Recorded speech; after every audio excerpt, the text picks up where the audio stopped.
प्रदीप गुप्ता जी, सबसे पहले तो आपको बधाई। विजय को लेकर आपने जो प्रेडिक्शन किया था वो बिल्कुल सही साबित हुआ है आज की स्थिति में, और विजय वहां पर मुख्यमंत्री बनने जा रहे हैं।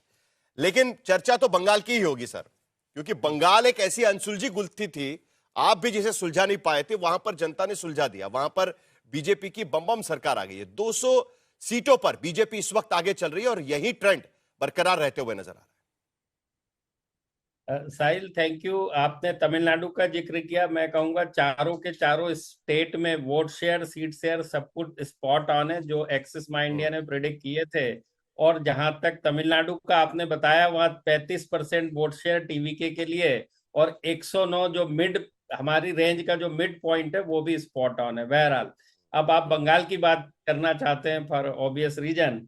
तो मैं ये कहना चाहूंगा कि बंगाल में, जैसे मैंने कहा था आपको भी ऑन एयर उस दिन, कि 70 से 80% लोगों ने मना कर दिया हमारे लोगों से बात करने। मैं खुद भी गया था, मुझसे भी बात करने के लिए।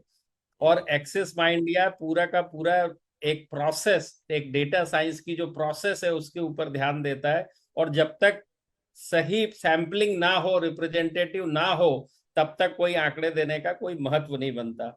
रह गई बात कि 5 दिन, 5 सर्वेयर हमारे बंगाल की जेल में, दमदम की जेल में 24 दिन तक वहां पर मौजूद थे, जेल के अंदर। और उसको कलकत्ता हाई कोर्ट से बेल हुई, और बाद में कलकत्ता हाई कोर्ट ने हमारे फेवर में वर्डिक्ट भी दिया।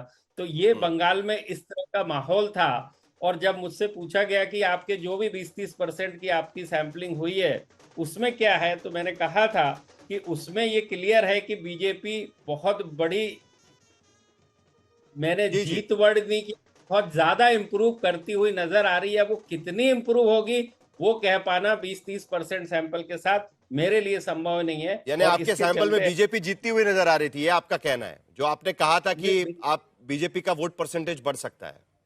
नहीं, मैंने कहा था वोट और सीट दोनों जबरदस्त तरीके से बढ़ेगा, लेकिन कितना बढ़ेगा ये मुझे नहीं पता है।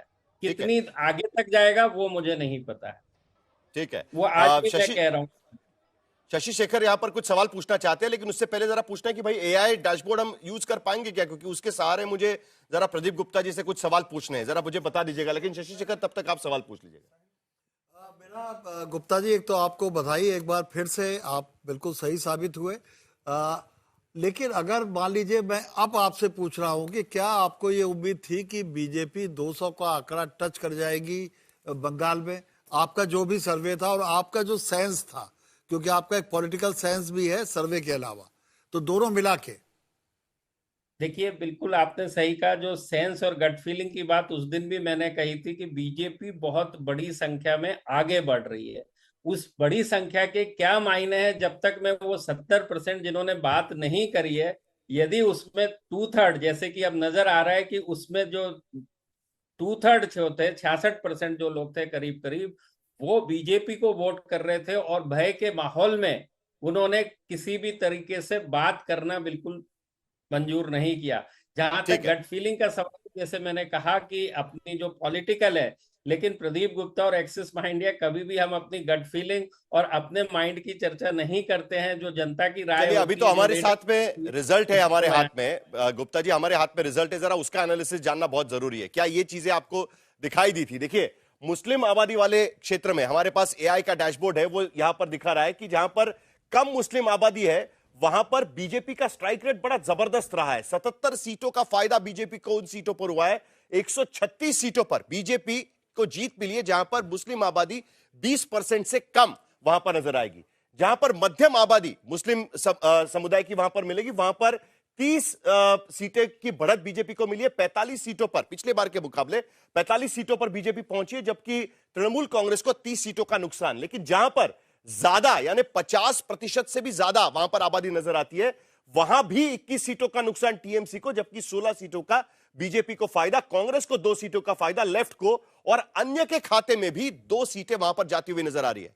तो प्रदीप गुप्ता, यही जानने की कोशिश करनी है कि मुस्लिम बहुल इलाके में, क्योंकि बार बार यह एनालिसिस होता था कि जहां पर टीएमसी की शुरुआत ही 30 मीटर से होती है 100 मीटर की दौड़ में, क्योंकि वहां पर 30% के करीब मुस्लिम आबादी है। यह कैसे हो गया? इसका आकलन या किस तरीके बिल्कुल, से करेंगे? बिल्कुल नहीं, इसका आकलन बहुत सिंपल और स्ट्रेट है। उस लिहाज से कि लोकसभा 19 के चुनाव में भी बीजेपी ने मालदा उत्तर की एक सीट जीती थी, जो कि ये इसलिए संभव हो पाया, इसका मतलब ये क्लियर हो गया कि अब मुसलमान माइनॉरिटी कम्युनिटी भी टीएमसी के साथ पूरी तरह से जो 2021 के चुनाव में खड़े थे, 24 के चुनाव में खड़े थे, अब वो नहीं है। हुमायूं कबीर की पार्टी ने भी वोटों का बंटवारा किया, मुस्लिम वोट का। और लेफ्ट और कांग्रेस जो पिछली बार 0-0 सीट लेके आई थी, अभी मैं चैनलों पे देख रहा था कि करीब दोनों जने 2-2 सीटों के ऊपर आगे थे। इसका मतलब ये है कि इनकी जो सीटें आ रही हैं वो मुस्लिम बाहुल्य इलाकों से ही आ रही है। और इस बार जो है मुसलमान ने जो पिछली बार जो बल्क में एक मुश्त वोट किया था टीएमसी को, और कांग्रेस और यानी लेफ्ट हुमायूं सरकार कबीर, कांग्रेस पार्टी, लेफ्ट वहां पर काम कर गए हैं ऐसी सीटों पर। बिल्कुल काम कर गए, बिल्कुल काम कर गए।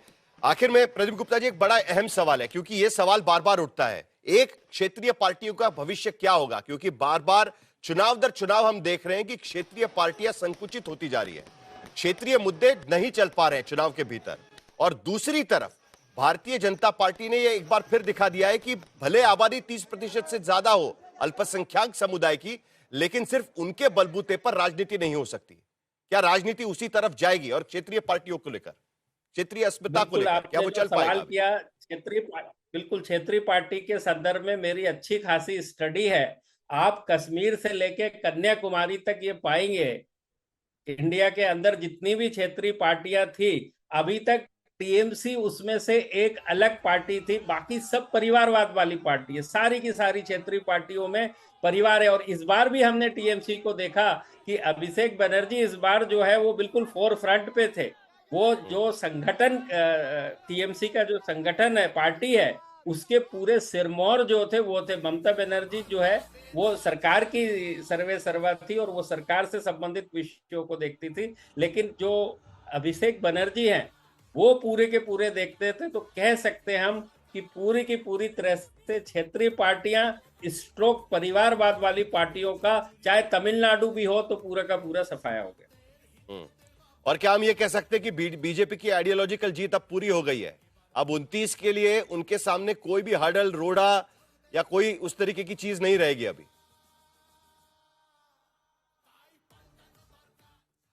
नहीं, मैं आइडियोलॉजी से ज्यादा मैं हमेशा बोलता हूं कि जब भी कोई पार्टी जीतती है वो केवल डिलीवरी और डिलीवरी की ही जीत होती है, परफॉर्मेंस की ही जीत होती है। उसके अलावा कहीं कुछ नहीं होता है। मीडिया में चाहे मर्जी जितनी बात कर लें, लेकिन जब 15 साल के शासन में डिलीवरी जो है टीएमसी की, अब उसमें कमी नजर आई और बहुत सारी केंद्र सरकार की योजनाएं वहां पर बंगाल में लागू नहीं की गई, उसका भी एक असर देखते हैं। और वहां के नेबर पड़ोसी राज्य उड़ीसा जैसे राज्य में जब बीजेपी की सरकार आ गई तो फिर बंगाल का कोई सवाल ही नहीं उठता।